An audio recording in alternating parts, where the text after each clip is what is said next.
Hola a todos y todas. Qué ilusión tengo de grabar el segundo episodio de Voces que Iluminan, porque hoy tratamos un temazo.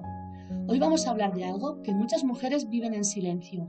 Cambios de humor, cansancio, antojos, reglas dolorosas.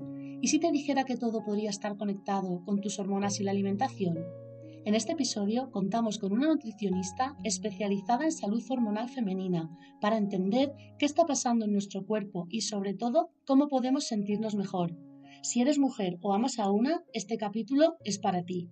¿Y quién es la persona luz que nos acompaña hoy? Melisa Castañares. Bienvenida, Melisa. Hola Jay, muchas gracias por la bonita presentación. La verdad que me hace mucha ilusión poder formar parte de tu podcast para utilizar este espacio para poder brindar herramientas que sirvan para que las mujeres puedan aplicar en su día a día, consejos sobre nutrición y algunas herramientas claves para poder mejorar su salud. Me encanta porque este es un tema que nos interesa a todas.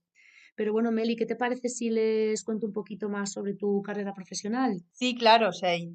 Bueno, pues Melissa, que como os he dicho es nutricionista, realizó su formación profesional en Uruguay y más tarde en España se especializó en salud hormonal femenina, como os he dicho antes. Desde hace 5 años acompaña a mujeres que buscan mejorar su salud, cambiar hábitos, optimizar su composición corporal, reducir grasa y abordar síntomas como cansancio, inflamación, ciclos irregulares, síndrome de ovario poliquístico, resistencia a la insulina, así como a mujeres que están atravesando la menopausia, el embarazo, la lactancia o cualquier etapa en la que las hormonas cumplen un rol clave. Bien, Jay, sí, me has definido muy bien. Me alegro, Meli. ¿Y cómo llegaste a especializarte en salud hormonal femenina? Bueno, llegué a esta especialización porque durante mucho tiempo que trabajé con mujeres mediante las redes sociales, veía que muchas mujeres hacían todo bien, que comían saludable, que entrenaban, contaban calorías, pesaban porciones cuando yo les enviaba un plan de alimentación, y aún así no se sentían bien y no avanzaban en sus objetivos. Y ahí entendí que faltaba algo más. Cuando empecé a estudiar salud hormonal femenina, la especialización, me di cuenta de que la alimentación por sí sola no explicaba todo, que al contar calorías o el pesar alimentos o porciones no era la solución definitiva, que también influía el sueño, el estrés, la inflamación, la microbiota y hasta los utensilios de cocinas que tenemos en casa. Madre mía, ¿los utensilios también? Pues yo con eso, Meli, soy un desastre. Bueno, es que hay una parte también de la salud hormonal femenina en la que vamos a hablar de los disruptores endocrinos, que son unas sustancias que están presentes, por ejemplo, en muchos utensilios de cocina que utilizamos. Pero bueno, esto lo veremos un poquito más adelante en el podcast y les daré algunas herramientas para que puedan aplicar algunos cambios. Vale, genial. Pues Meli, a mí me encanta hablar contigo porque la verdad, yo pensaba que la nutrición era pues lo típico, ¿no? Comer bien, alimentos saludables y demás. Y pues tú me has descubierto que va mucho más allá. Entonces, ¿qué fue lo que a ti te hizo cambiar tu forma de ver la nutrición? Bueno, en realidad que entendí que la nutrición no era solo matemáticas como nos habían enseñado en gran parte en la facultad, que al final lo que tú ves la nutrición es como calcular metabolismo basal, macronutrientes para las personas, el establecerle una dieta con porciones. Y al final la nutrición en la mujer es mucho más compleja y abarca muchas más aristas. No es solo sumar y restar calorías o calcular porciones. Las hormonas responden a cómo dormimos, a cómo vivimos, a nuestra rutina diaria y al nivel de estrés que tengamos también. Pues si afecta a las hormonas, de lo que has dicho, mira, estresados hoy en día vamos casi todo el mundo. Y dormir mal, muchísima gente duerme fatal. Yo, por ejemplo, y quieras o no, pues eso luego te afecta a las decisiones que tomas a la hora de comer. Porque si estás más cansada, pues lo último que te apetece es meterte en la cocina, estar una hora cocinando. Y al final, pues acudes a cosas rápidas y fáciles. Claro, sí, por eso. Cuando empecé a integrar con mis pacientes todos estos factores que te digo del estrés, el dormir mejor, el hacer deporte, mis pacientes empezaron a mejorar de verdad. Por eso mi enfoque hoy es mucho más completo. Y las mujeres que llegan a ti, ¿qué tipo de síntomas tienen? Bueno, si nos referimos a salud hormonal femenina, lo que más veo, por ejemplo, son mujeres que llegan con un cansancio crónico, que aún comiendo bien no notan mejorías en su energía, mujeres con mucha inflamación crónica, con hinchazón, con ciclos irregulares o dolores muy fuertes en el ciclo. Por ejemplo, cursan resistencia a la insulina, mucha ansiedad por la comida, por ganas de comer alimentos dulces, tienen niebla mental, retención de líquidos o incluso muchas mujeres que haciendo todo perfectamente, como comer las calorías que deberían, hacen ejercicio, beben mucha agua, descansan bien, pero aún así tienen dificultad para bajar grasa.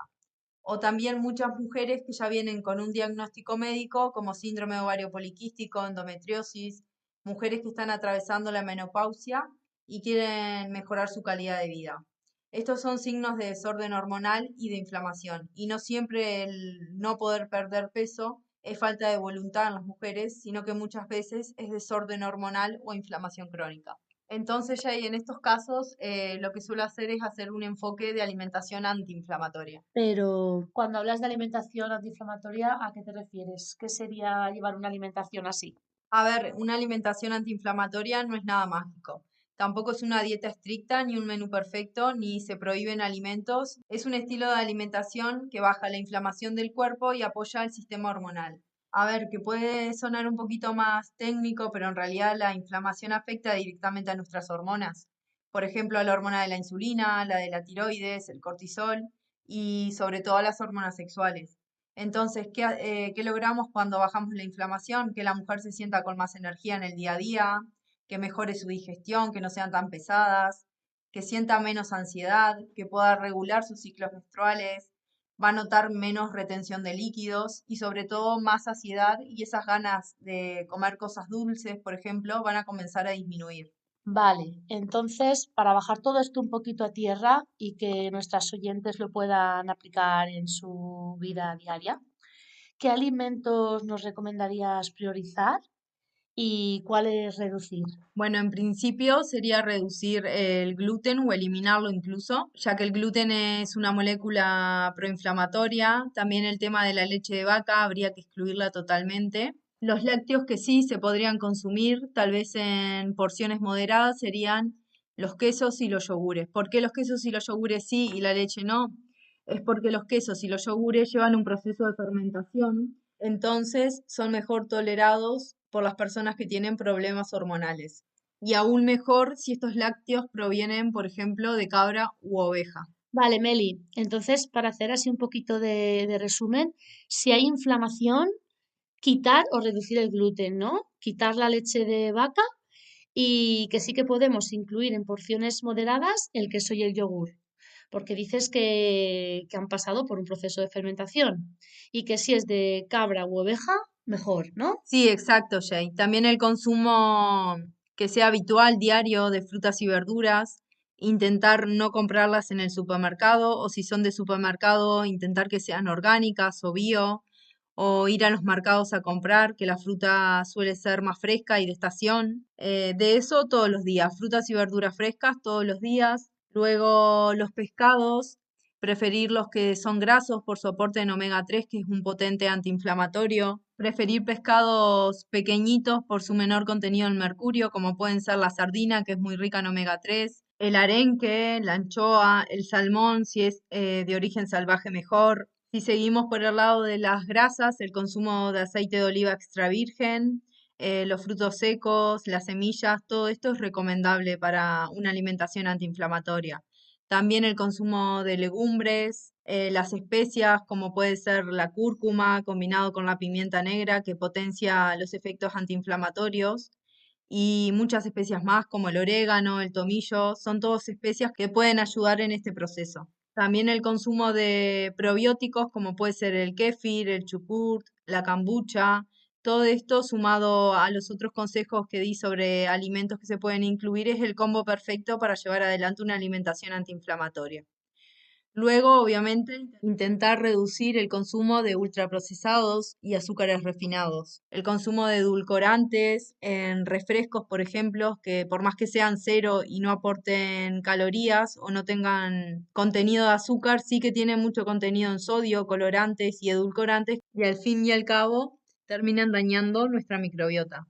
Y ya que hablas de azúcar, me gustaría dar respuesta a una de las seguidoras del Instagram que hemos abierto a Voces que Iluminan, que por cierto es voces.queiluminan, por si nos queréis seguir. Y en una historia puse una cajita de preguntas para que pudieras contestar. Y preguntaba que ¿Qué consejos podrías dar a esas personas que sienten muchas ganas de comer cosas dulces? Bueno, primero que nada es importante el ordenar las comidas y mantener horarios regulares. Cuando pasas muchas horas sin comer, la energía cae y aparecen los antojos fuertes de azúcar. El comer de forma regular lo que va a hacer es estabilizar el apetito y evitar estos picos. Como segundo consejo sería incluir suficiente proteína en cada comida, porque la proteína es clave para aportar saciedad. Es importante que consumamos la cantidad de proteína adecuada. Por darte un ejemplo, una mujer que pesa unos 70 kilos, que aporte 2 gramos de proteína por kilo de peso sería lo correcto para asegurarnos de cubrir este requerimiento.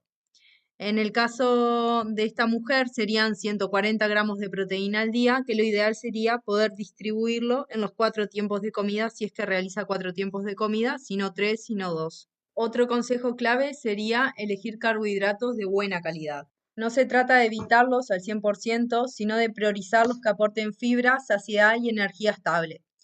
Por ejemplo, pueden ser alimentos como la avena, frutas enteras, papas, arroz integral, quinoa, legumbres y panes que sean de calidad. Y también un poco de lo que hablábamos anteriormente sobre el sueño, el estrés y la gestión emocional que influyen muchísimo cuando hablamos de antojos. Dormir poco o vivir con ansiedad también aumenta la búsqueda de azúcar rápida. Otro consejo clave que tiene que tener en cuenta es el no prohibirnos, el no tener la mentalidad de restricción o de blanco y negro, sino de intentar, en la medida de lo posible, llevar una alimentación saludable y equilibrada la mayor parte del tiempo y luego permitirnos comer esas cosas extras que nos gustan o eventos sociales que tengamos, tomarlos con normalidad y que formen parte también de nuestro día a día. ¿Y cómo podríamos sustituir ese sabor dulce por algo, pues, no sé, más natural o saludable? Unas opciones pueden ser dátiles, bueno, frutas, hacer preparaciones o agregarle al yogur natural fruta fresca, que da ese sabor dulce, el coco rallado, cacao puro, vainilla, canela, que son todas alternativas que calman ese antojo dulce, pero no generan el mismo impacto a nivel fisiológico en nuestro cuerpo como si fuera el azúcar refinada. Claro, y supongo que con el tiempo, pues tu paladar se irá regulando y cada vez nos irá pidiendo menos dulce. Sí, claro, a medida que vamos disminuyendo esos sabores dulces y artificiales del azúcar por sabores más naturales, con el tiempo uno comienza a notar ese dulzor en alimentos más naturales. ¿Y por qué el exceso de azúcar afecta tanto al cuerpo? Mira, te lo voy a explicar de una forma simple y clara. El consumo de azúcar refinada en grandes cantidades genera picos de glucosa e insulina, y esto lo que hace es causar más hambre y más antojo en el día a día. También aumenta la inflamación, lo que se traduce en más hinchazón, retención de líquidos y molestias digestivas. Por otra parte, también altera la microbiota, aumenta los gases y ese deseo extra de querer comer más dulces, como un círculo vicioso de como dulce, se genera ese pico de glucosa, me baja la energía y así sucesivamente. Comemos azúcar, hacemos ese pico de subidón de energía, luego nos baja y el cuerpo así nos va pidiendo cada vez más azúcar. Y también muy importante es que a largo plazo favorece la resistencia a la insulina y el mayor almacenamiento de grasa. Y entiendo, Meli, que pues el problema no es comer dulce ocasionalmente, sino es comer en exceso y con frecuencia. Y eso que en algunas etapas del ciclo siempre como que te apetece comer más dulce y demás, ¿por qué es? Sí, estas ganas de comer cosas dulces o antojos antes de la regla pasa sobre todo en la fase lútea, luego de la ovulación y antes de la menstruación. Sube la progesterona, baja la sensibilidad a la insulina y por ende el cuerpo pide más glucosa. También baja la serotonina, que es la hormona de la felicidad, lo que nos genera más ansiedad y más búsqueda de cosas dulces. También se da un aumento del gasto energético, lo cual nos va a dar más hambre en el día. Y antes de menstruar hay un bajón emocional que se combina con esta inflamación que estábamos contando y eso da un resultado de más antojos. Vamos, que es por un cambio hormonal. Sí, claro, es algo que se da a nivel biológico en la mujer, no es un mito, realmente pasa. Y el saberlo también hace que la mujer sea más consciente y entienda por qué en esta etapa del ciclo puede tener más antojos o ganas de comer ciertas cosas dulces. Lo ideal sería optar por opciones saludables o más naturales como las que comentamos hace un ratito. Vale, Melissa. Y para seguir contestando a preguntas que nos han hecho por redes sociales, tenemos la siguiente. ¿Qué sería lo primero que le dirías a una persona que no tiene ni idea de disrupción endocrina cuando entras a su cocina? ¿De qué se tiene que deshacer? Bueno, primero me gustaría definirte de manera simple qué son estos disruptores endocrinos de los que estamos hablando, que son químicos que pueden interferir con nuestras hormonas. Pero esto no hay que tomarlo desde el miedo, sino desde la conciencia, porque no hace falta que los eliminemos todos, sino que comencemos a reducir y ser más consciente de la exposición que tenemos a los mismos. Los cambios más efectivos y fáciles que podemos hacer, por ejemplo, es no calentar comida en tuppers o recipientes de plástico. Intentar usar tuppers para almacenar, tanto para congelar o calentar, que sean de cristal o de vidrio. Cambiar sartenes muy gastados, por ejemplo, los sartenes de aluminio o de teflón que compramos cuando ya están gastados y intercambiarlos por sartenes de acero inoxidable 1810 o de hierro, o pueden ser recubiertos pero con una buena cubierta de titanio, por ejemplo. Cambiar los utensilios que tenemos de plástico en la cocina por otros que sean de madera o silicona platino, que es una silicona que se sabe que no transfiere moléculas tóxicas a los alimentos. También utilizar filtro de agua para no estar consumiendo el agua embotellada que está con microplásticos. También ventilar la casa, cuidar el tema de las velas que utilizamos, que sean ecológicas y no que provengan del petróleo, ya que esas velas también, el aroma o los perfumadores, ambientadores que utilizamos, están en contacto de forma diaria con nuestras mucosas y así pueden pasar más fácilmente. Después otro cambio puede ser el desodorante, intentar buscar uno que sea libre de tóxicos, la pasta dental, también cambiar las tablas de plástico de la cocina que utilizamos para cortar alimentos por tablas de cristal o vidrio también que son resistentes o en último caso de madera. Con que comiences con alguno de estos cambios ya es suficiente, no precisa que cambies todo de golpe, sino que poco a poco vayas informándote, tomando conciencia y haciendo pequeños cambios. Está muy bien que digas lo de hacer los cambios poco a poco, porque hay mujeres que, bueno, nos obsesionamos con hacerlo todo perfecto y al final pues nos agobiamos.